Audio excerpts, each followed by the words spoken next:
Hamas নেতা ইসমাইল হানিয়াকে হারানোর শোককে শক্তিতে পরিণত করার প্রত্যয় সাধারণ ফিলিস্তিনিদের মাঝে। স্বাধীনতা আন্দোলনের এই যোদ্ধাকে হারিয়ে মর্মাহত হলেও স্বাধীনতার দাবি থেকে তারা এক বিন্দু ছাড় দেবেন না। শোকাতুর ফিলিস্তিনিদের ঘোষণা, স্বাধীনতার জন্য হানিয়ার মতো তারাও শহীদ হতে প্রস্তুত। একমাত্র ওয়ালটন এসি দিচ্ছে 1 বছরের রিপ্লেসমেন্ট গ্যারান্টি এবং কম্প্রেসারের 10 বছরের গ্যারান্টি। এই ধ্বংসস্তূপ একসময় ছিল হামাস প্রধান ইসমাইল হানিয়ার বাড়ি, যেখানে কেটেছে শৈশব কৈশোর। সেই আল শাতি রিফিউজি ক্যাম্পের বাসিন্দারা এখনও মেনে নিতে পারছেন না প্রিয় আবু আবেদের মৃত্যুর খবর।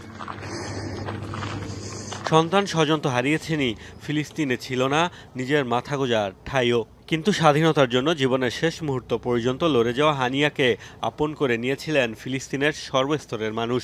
আর তাই হানিয়াকে হারিয়ে শোকে কাতর শুধু গাজাই নয়, পুরো ফিলিস্তিন। হানিয়া সন্তান হারিয়েছে, ঘরবাড়ি হারিয়েছে, এখন নিজের জীবনটাই হারিয়ে ফেললো।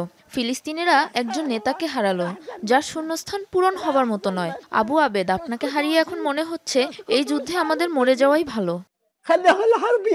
শোকাহত হলেও হার মানতে নারাজ ফিলিস্তিনিরা। বলছেন স্বাধীনতার জন্য ফিলিস্তিনিদের যে সংগ্রাম তা দমানো যাবে না, বরং হানিয়ার দেখানো পথে শহীদ হতে প্রস্তুত লাখো ফিলিস্তিনি।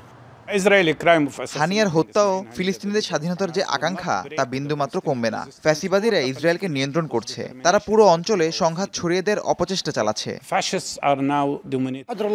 যা হচ্ছে সব আল্লাহর ইচ্ছাতেই হচ্ছে। প্রতিটা মুজাহিদি শহীদ হওয়ার আকাঙ্ক্ষা নিয়ে লড়াই করে। হানিয়াও তাদের মতো শহীদ হলেন, তার আত্মার শান্তি কামনা করি। হানিয়ার মৃত্যু মেনে নিতে পারছেন না মধ্যপ্রাচ্যের অন্যান্য দেশের বাসিন্দারাও। লেবানন, ইরান, ইরাক, সিরিয়ার নাগরিকরা একদিকে যেমন শোকাহত, অন্যদিকে ক্ষুব্ধ। এই হামাস নেতার মৃত্যুর জন্য ইসরায়েলকেই দায়ী করছেন তারা। মোস্তফা মাহমুদ, যমুনা নিউজ।